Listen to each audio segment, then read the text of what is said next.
Oke, next. Kita lanjut lagi ke minggu lalu. Kita udah sampai transaksi ke ini. Bukti pemakaian bahan baku. Ngelihatnya di transaction journal, ubah date from, pilih all. Untuk melihat sampai di mana sih minggu kemarin kita.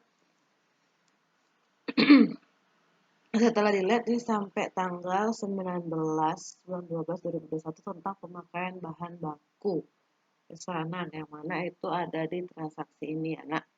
Selanjutnya kita akan masuk ke transaksi 34 di mana transaksi 34 ini adalah voucher kas kecil. Untuk sekarang tidak perlu kita jurnal karena nanti di ending atau di tahap akhir akan ada penjurnalannya. Next. Kita ke transaksi 35. Dari transaksi 35 ini sudah kita ketahui bahwa ini adalah bukti transaksi kas keluar yang mana kas keluarnya itu digunakan untuk membayar gaji tenaga kerja langsung bagian produksi minggu ketiga. Seperti pada jurnal sebelumnya, kita juga menjurnal dan mengentry biaya tenaga kerja langsung bagian produksi minggu ke-1 dan minggu 2. Di kemarin itu pasti ada sebelum masuk ke bukti kas keluar ini akan ada yang namanya tabel daftar perhitungan jam kerja. Nah, di transaksi ini di atas itu tidak ada tabel perhitungan jam kerja. Jadi kita untuk step ini berarti 2 langkah. Yang pertama di accounts record journal entry, lalu yang kedua baru di banking spend money. Oke, untuk step yang pertama dulu kita membuat tabel perhitungan jam kerjanya dulu di accounts record journal entry. Isikan general journalnya, lalu tanggal, memonya adalah BTKL minggu ketiga. Akunnya seperti biasa, akun yang pertama itu wages and salary saja sebesar 8.800.000, lalu di kredit itu ada ini wages and salaries yang ada di kepala 5 ya. Ini 6 lagi. Ini.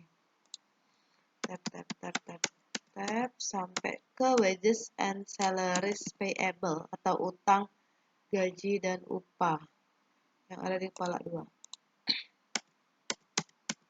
Jurnal yang kedua itu adalah good in process direct wages expense sebesar 8.800.000. Lalu yang di kreditnya adalah wages and salaries saja.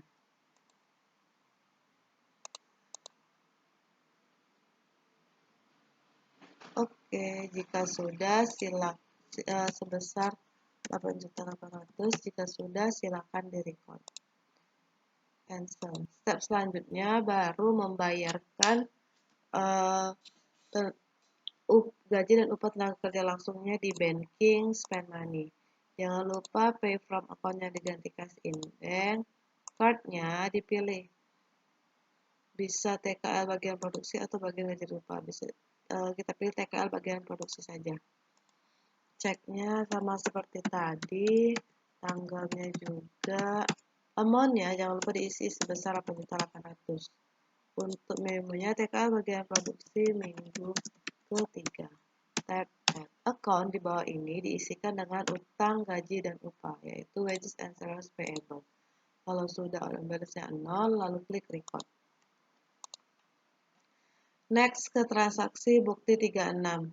Di bukti 36 ini adalah bukti kas masuk, di mana si Tangaya Konveksi menerima pelunasan piutang dari toko Sinar Jaya. Langkah pengerjaannya yaitu seperti biasa di sales receipt payment. Isikan customer-nya yaitu toko Sinar Jaya. Lalu ID-nya itu 05 BKM. Date itu tanggal 12 bulan 12. Tanggal 21 bulan 12 tahun 2021.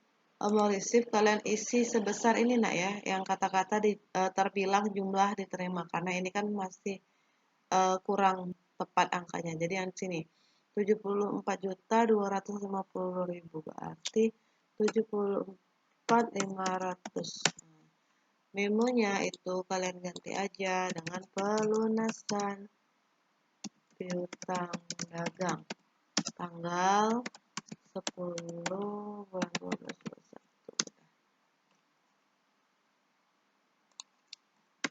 Kalau udah tap sampai out of balance-nya 0.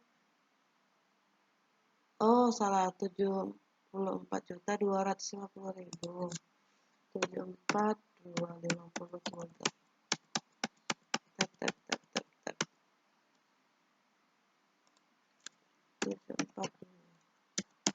74.250. Kalau sudah, pastikan out of balance-nya 0, lalu klik record. Lalu klik cancel. Next ke bukti 37. Di bukti 37 ini sama seperti yang sebelumnya, cuma di sini cuma ada satu barang yang dia beli. Ini kan faktur pembelian di mana Tanggai Konveksi membeli bahan baku kepada PD Berkat Abadi. Jadi pengentriannya di purchase, enter purchase. Oke, selanjutnya kalau misalkan ini kolomnya nggak seperti ini, jangan lupa ubah layout menjadi item ya. Oke, suppliernya silakan kalian pakai si PD. Kalau ini CV nggak masalah, yang penting berkat abadinya benar ya nak ya. Purchase-nya 229, date-nya itu 2212.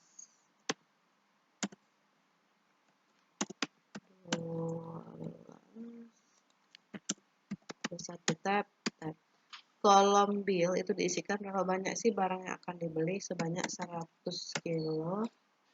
Lalu lakos, nah ini berhubung metodenya metode FIFO, berarti tiap kita membeli bahan baku kita harus membuat kartu lagi. Karena metodenya FIFO, first in first out. Jadi untuk membedakan mana barang yang pertama kali masuk, mana barang yang paling akhir masuk. Sekarang kita buat LA. Berhubung ini LA-nya udah ada LA00, LA01, berarti sekarang kita membuat LA02. Nama itemnya Lakos. I buy this item diganti dengan cost of goods sold.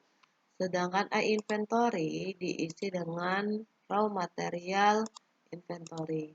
Jangan lupa buying detail diisikan PPN. Jika sudah oke, lalu tab lagi, pilih LA02. Oke, price itu diisikan harga satuannya. Pastikan sudah sama dengan di soal. Jika sudah sama, silakan di record. Kalau muncul ini pilih no. Klik cancel. Oke.